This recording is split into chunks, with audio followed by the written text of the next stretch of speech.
alles abladen, gell? Du alles kaputt machen. Nix Sachen übrig lassen und mit nach Hause nehmen, gell? Sonst... Oh mei, du musst ja so aufpassen. Die sind ja wie die Kinder, gell? Jeden Tag musst du da sagen, geh, tu das, mach das, tu da deine Bratzen weg, das gehört dir nicht. Was ich da schon Sachen erlebt habe, gell. Also da auf dem Lastwagen da drum zum Beispiel, da sind Ski-Anoraks, gell. Nagelneu, Markenware, nur vom Allerfeinsten. Da kostet einer im Laden 400 €. Auf dem Lastwagen drauf sind ungefähr 1000 Stück. Das macht einen VK-Preis von 400.000 €. Gell? Und die werden jetzt verbrennt. Ja, dass der Preis stabil bleibt, gell? Weil im Laden nicht alle regulär verkauft werden haben können. Gell? Das kostet die Firma summa summarum 10.000 €. Das ist für mich ein schnell verdientes Geld. Gell?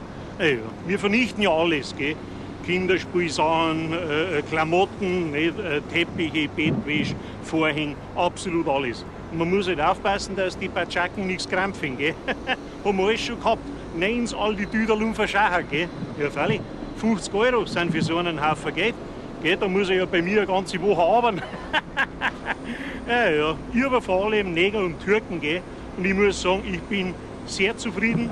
Wer krampft, der fliegt. Und das haben sie mittlerweile geschnallt. Gell? Haben wir früher alle wieder gehabt. Gell? Die haben alle wieder was mitgelassen. Gell? Die haben da irgendwie, was weiß ich, Spielsachen oder Wintergewand oder sowas. Gell? Haben sie krampft und haben sie es nachgeschickt. Gell? In ihrer Heimat nach Albanien oder Jugoslawien, wo sie halt hergekommen sind, die Kameraden, gell?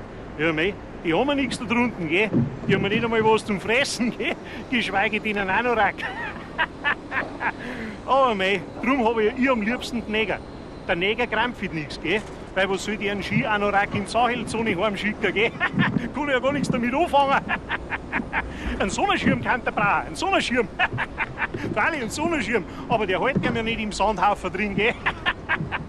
Oh mei, ja, es ist ein Bombengeschäft, gell? Ein Bombengeschäft. Das hätte ich nie geglaubt, gell? Dass man da mit der Entsorgung von so einem Klumpsenhaufen Geld verdienen kann, gell? Ja gut, jetzt muss ich aber weiter. Ich triff mich jetzt zum Essen mit dem Pfarrer, gell? Weil der macht irgendwie so eine Kleidersammlung in der Gemeinde, gell? Macht der irgendwie für Dings, für, ich weiß nicht, Nepal, Philippinen, keine Ahnung, ist ja auch wurscht. Auf alle Fälle werde ich ihm sagen, das ist doch ein Gramm für ihn sagen. Gell? Was wollen die Schlitzangen mit einem Trachtenanzug? Gell? Und für mich war es halt eine Gemeinde Wiesen. Gell? Und vor allem ein schnell verdientes Geld. Gell? Es ist eine verrückte Welt. Gell? Je größer das Scheißdreck ist, desto mehr Geld ist damit verdient. Gell? Herr Kemal, schickt dir ein bisschen große Türken für nichts ganz den Tag Zeit. Sakrament nochmal da.